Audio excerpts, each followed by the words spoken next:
ni matewe no dogun ma dole dona yi. Emoja, emosono, pusebo. Fi apata ni eri me.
rí bá pé nuda we ero ta ma be do o wa jogo ba po o sanu dazi do ko na do mo boru nu we ma se ti ya bi mo nana me wi ma ibi ma ya ri oba ne ya ra ise ba de black maria ni ala ni ibi ere le we me ma ri wo wo ko ni ma o ni mama na mi ala o da o eri opa mi ata mo we ni sanu dazi wa ere eri opa na ya ri abe de akele mi ari abe nu la ho akunwe lo mo na kore kunle nwere no pe ayo bo mo no wa ayo bo mo nu da ami wo no mo we wa ri yi e wa ni ma fi o ya ri aba na ri re ni to ape ti bena se ke pade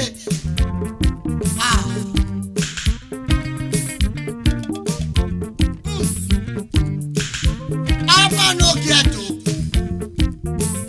woro sanu ke ba no sanu dazi we ni ma so ti nu la o ni mina ma be wa se na aruna abi e papa la o teri ga e to ni se maya video ta fere no do gwi ma dole do na ji o iya gi re ne ni ko ba gwi ma maya video ta fere no do gwi ma dole do na ji o iya gi re ne ni ko ba gwi ma iya gi re ne ga be sa na na ya du ga yo ba unyi be sina te ya mu ko o be ya gi we iya gi re ne ga be sa na ya du ga yo ba o unyi be sina te ya mu ko o be ya gi we ona me te kwiri ya bo ga gi kwi ya o oke gi se na bo ya je we o lo gi je mama gi lo na ruda o sunagi o ida ta pe fa tu ane awiya edo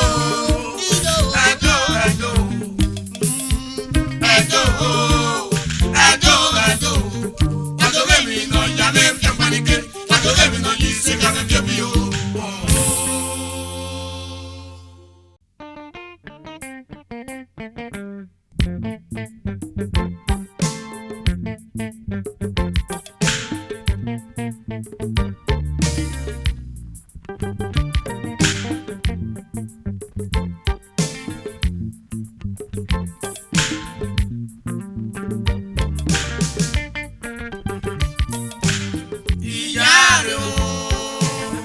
Iyare no gbe me o obi aga ma me mo ya no bi ala yo ka ma ku wetia uga me go bai go Iyare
no piano, no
Nowamagbe na biomwe na Iyare.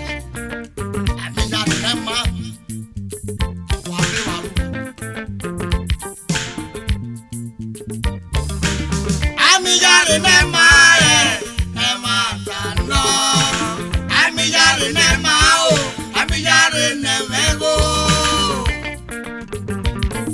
Ami Iyare nema o. Ona yabe tebe wo. Obi ugebe.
Amia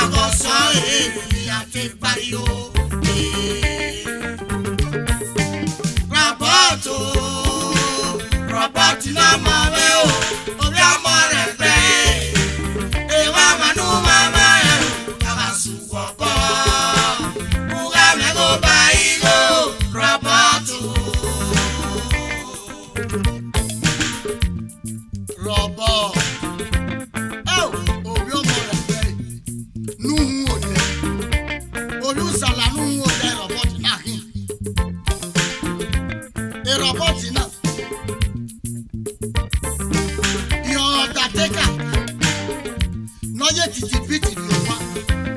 Boye grass osra. Iyo bonu ye ni ya mo. Mami orende. Mami orende. Mami orende. The Robert no mo re. Uwase no piano, uwase no wone. No re gbase na hu enu we kiaye. Mama no mu mi o boya yo e. O saki win egbe emu e. Na wi e ra pa buwe. Robert o. Bibi uzala we. Wa to nya la egbe o. Oba wi e ra pa buwe. Robert o. Bibi un o de re. Wa ki win egbe emu e. Wa ki win egbe emu e. No lo ma we gbe o. Emi o ya go sorry. Mi ate gba yo.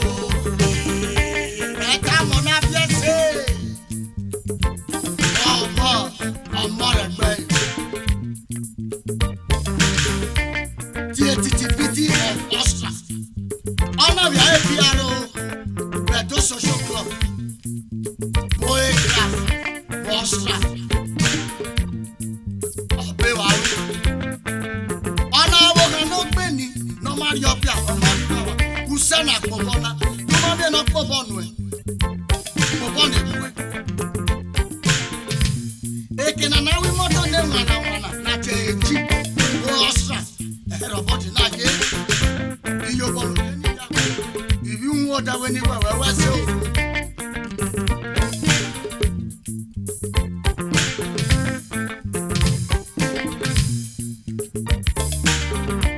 yo to ra me amore gbe ni no bi ojo. Christiana. Àwọn ọmọ rẹ̀ gbẹ̀rẹ̀ lórí ojo. Ẹ̀mẹ̀mẹ̀ yàtọ̀ ìjọ̀tún ẹni Maria o. Maria náà mo ṣàwé.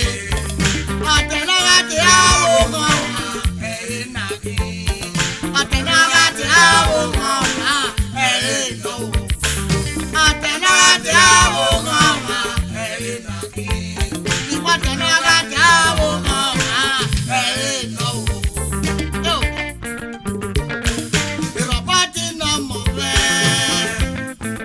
No piano, wase no wone. No re gbase na ru enu we kiaye. Mama no mu mi o boya yo e. O saki win egbe emu e. Na wi e ra gba buwe. Robert o. Ibi uzala me. Pa to nya la egbe o. Mama wi e ra gba buwe. Robert o. Aru enu ga me. Pa ki win egbe emu. Fucking win it, baby. No, I'm way better. I'm no young, sorry. I take my you. Robert, no more. Oh, you're more at bay.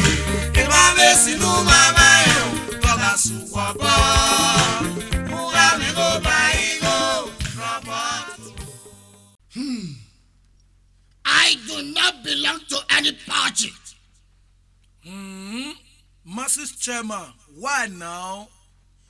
The reason why I don't want to join party now because of those dubious people. When go there some party, but if you don't nominate their brother or their friend from that party, they go because of that one declare to another party, which means now the evil man when they want to come loot, now he they get. Because of this, I refuse to join any party. I vote for person, not party, and not until the whole country Nigeria compromise to continue to vote for person and not party. This country will not move forward. Those dubious people, their devilish mind is too much. Many of them believing you might be dead and more delivered. You know the here? Make una pack your load and go.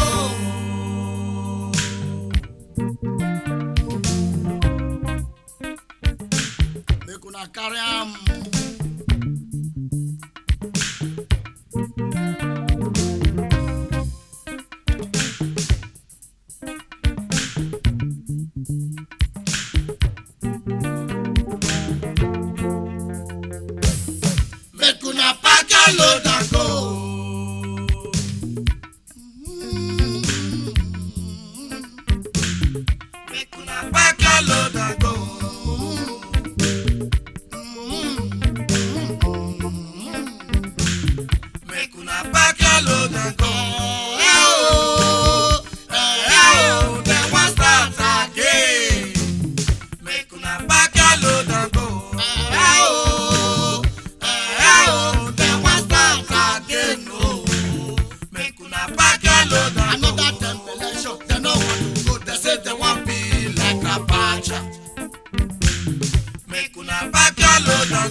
dead among the living.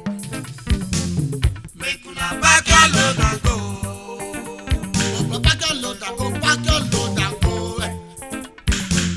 Make una pack your load and go. Pack your load and go. We not get basket for rotting mangoes. Make una pack your load and go. We not get basket for rotting mangoes.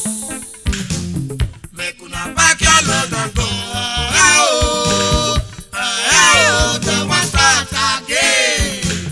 Make una pack your load and go. We not get basket for rotting mangoes. You know the yeah? Make una pack your load and go.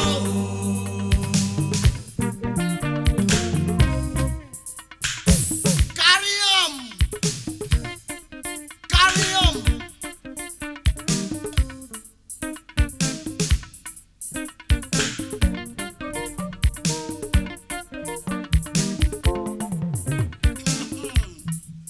Why you not go pack una load and go? Enemy of progress. We masses, thank una where we work for. Since 1999 till today,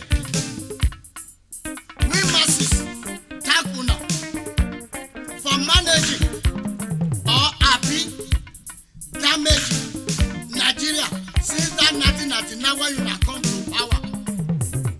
Most especially una wey dey Obasanjo government that time when he be army president. And now una still dey for the time he hand over to corrupt Shagari. Now una still dey from the time army sack Shagari. Even now you not there. That time when Abdul Salam hand over to Obasanjo, and by the grace of God, the same una still dey contest to come back again for next year election. Which time you not go take die? Wapa, make una dey go wapa.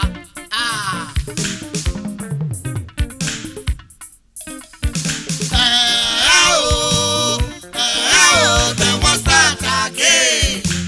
Make una pack your load and go. We not get basket for rotting mangoes.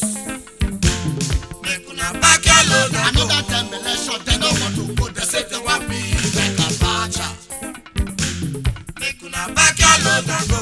Whereas Bacha was a living human being dead among the living. You know the yeah?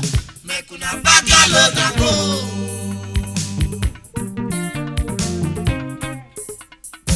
Carry on.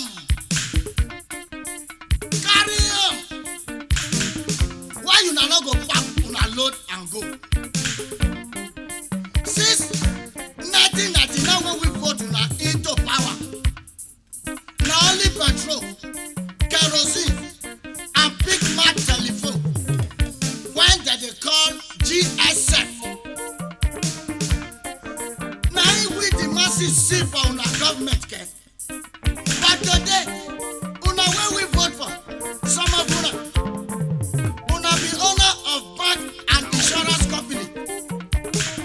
Some of una be owner of private school. Some of una be owner of higher companies. While many of una be export and import contractors. Some of una too. Now many of una get, praise God, hallelujah, revenue churches. Yet una want us to vote for una again. Why don't we una don't get shame at all? The one wey surprise me for inside this thing when we see since 1999, it be good though. Now it be GSF, Econet and MTN. But today, the one wey dey at those states, Econet na second plan well. Why MTN there be second arise and shine. Why I talk like that? The telephone when they bring up Benin, when they bring up Edo State, whether not so it be for other state, I don't know. If you buy card, 1,000 naira, by the grace of God, maybe not 600 naira or 400, now I go message for you. The worst part of it, any person when you call, you go say, be not there connect area, network failure. If I call my manager at Dasco, he go say not there connect area. My secretary, they go say not there connect area. My PA enforcer, they go say not there connect area. If I go say make I try my wife phone to see whether my phone get phone. The same telephone go tell me say she not there connect area. Now where be a connect area? And now when the person go take there available. Now me praise una before. I say make una improve till this time where I dey talk now. I never see cause una now. But why you not do all like the radio? Anywhere you carry radio go, you go walk, you go talk. I stay this day to villages. The thing where they surprise me, now you know they go abroad every time. Now so abroad mobile phone be. When the company say, una wanna be, in not there connect area, in not there connect area. If you not improve, I never insult you now, but if you not improve, nothing much. April 2003, now that sickness, whether they call staphylococcus, now go be on our leg. Go say not there connect area. If you don't want to walk, make una pack una let me get a go. Walk back, why is there? They want that again. Make una pack your load and go. GSF, oh. Make una pack your load and go. They want that again, oh. Make una pack your load and go. We not get basket for rotting magos. Make una pack your load and go. We not get basket for rotting magos. You know the girl, make una pack your load and go.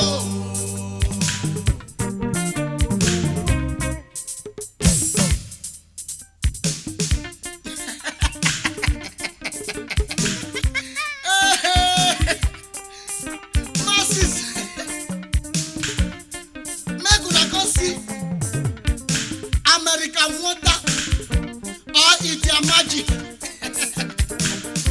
Even Nigeria wonder, wonder shall never end for Nigeria. Imagine some state governors who have traveled outside the state to overseas for over 40 times with no result to show for it. Many of them want to come back again. They are not campaigning. They are not get shit. Imagine a state house of assembly who passed only 2 laws since 1999 when they come to power: female prostitution and shower work, and female circumcision. Some of them too, they say they want to come to power. In fact, they are not get a shame. How una go take come back? Why they wait? Oh, the one when wonder me pass. Na Enugu State.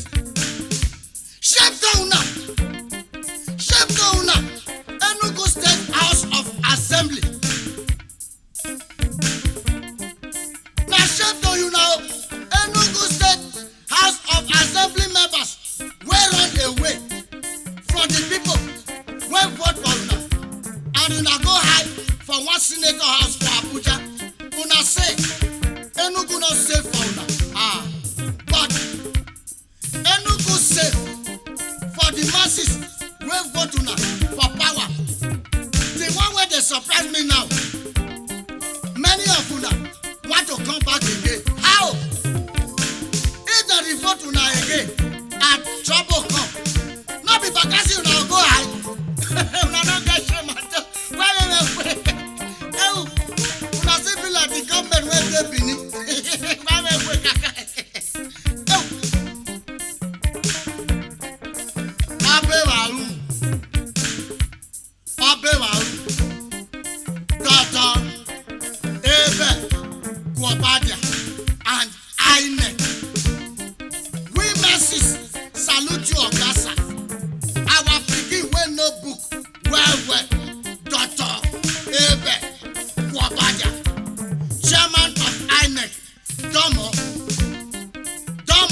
Because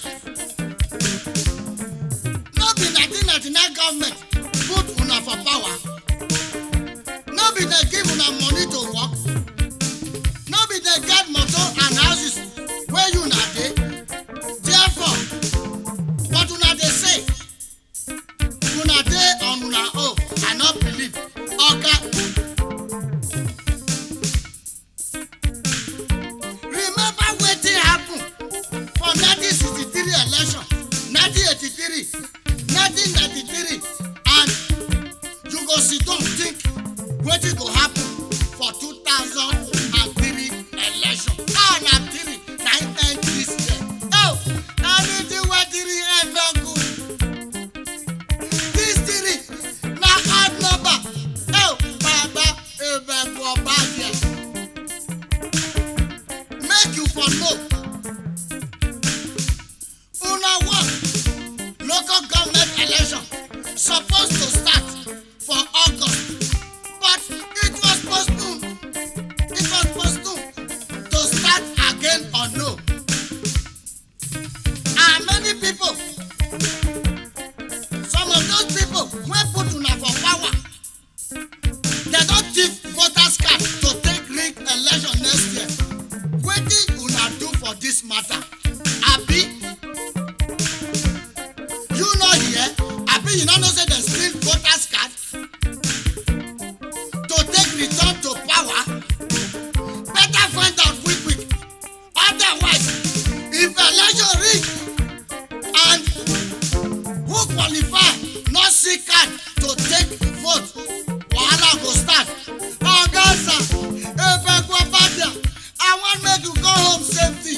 Oh, Baba, the people wey dey government now, they no get sympathy and they no get friend. Many of them be devilish people.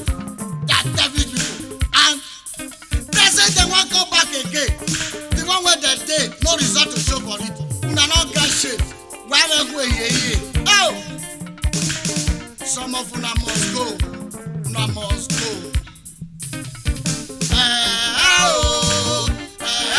They wan start again.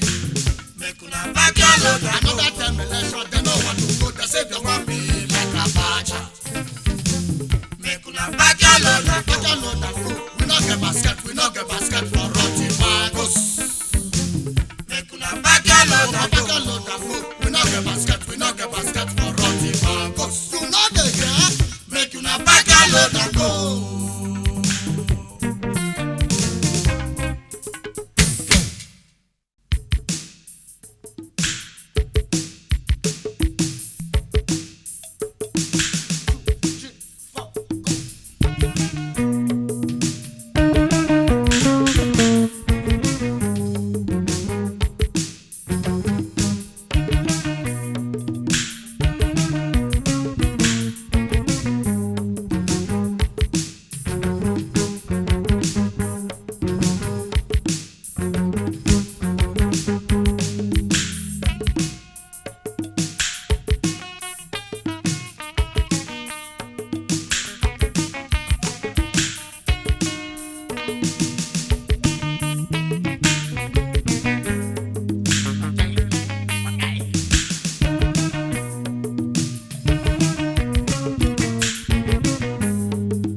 yeke udaye tifimu iya to yo wa otobo era wi enya do dole do yi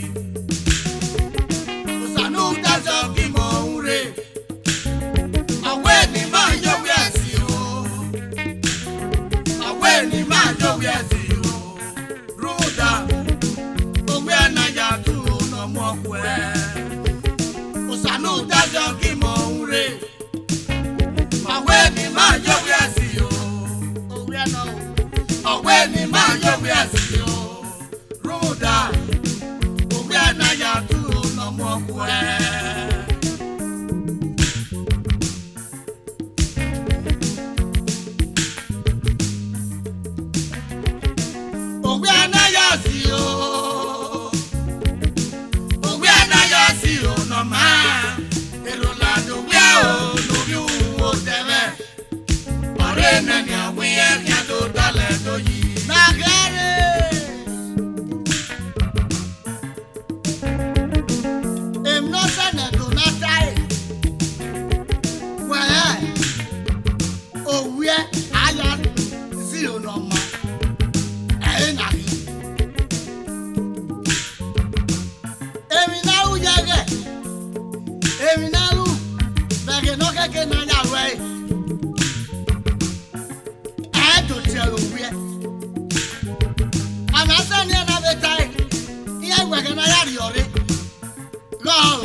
Arioba na kamie deyi, owe do aye rere Nowamagbe.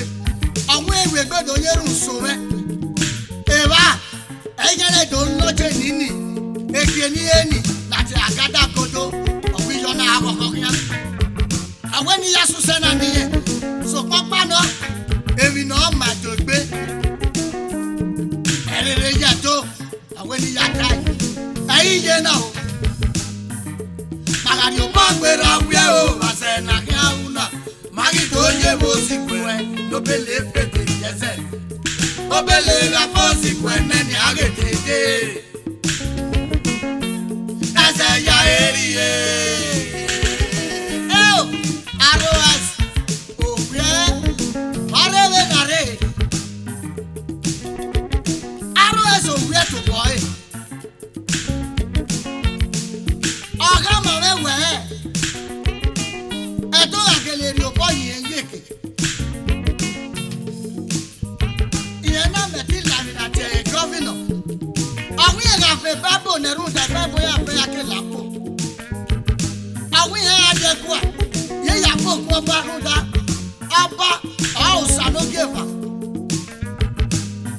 awi e ga be roni ne ye ariaki ye ya fun wiwe ki ya fe ye awene ye hia sari oba kari oba na ka mi edeyi na bo panya yi keke be babo mi efe mo yi na ni apo hie yo ai meneno ko ma gbe na be tai ina wa ga meti geleri o boye lo na do we yeke ona la dia o ma na ruwe na ga e ngori ni ko wa ru me do wa giri o boye na ma gba lo sanu ta zikie eyi tana iegu wa no ko ni la be ko e wa ere me ni tana nwe siesi eyi kie na ogo wa lo e o ma be go wa ti be ewe e ma be ti mere aro eso wi na ni kana obi un o deno kaya gade ibi un o de o e dole do na ji sebe no je na agena do e pede Dr. Aso Ogbemudia yo mu po yu palele ya fe Ogbemudia na obi un o de Abrusu no ya ni obi un o de so po pa no un o de ala ye we awa be ya be na ya uge ipejo de fi akeri aro esi no re na be no sa ke na ra obi un wa pe ebe no beni si wona ni a ye wa ni bumbo mejo so po pa no okeke gare wa ye mere itogo wene wa yaji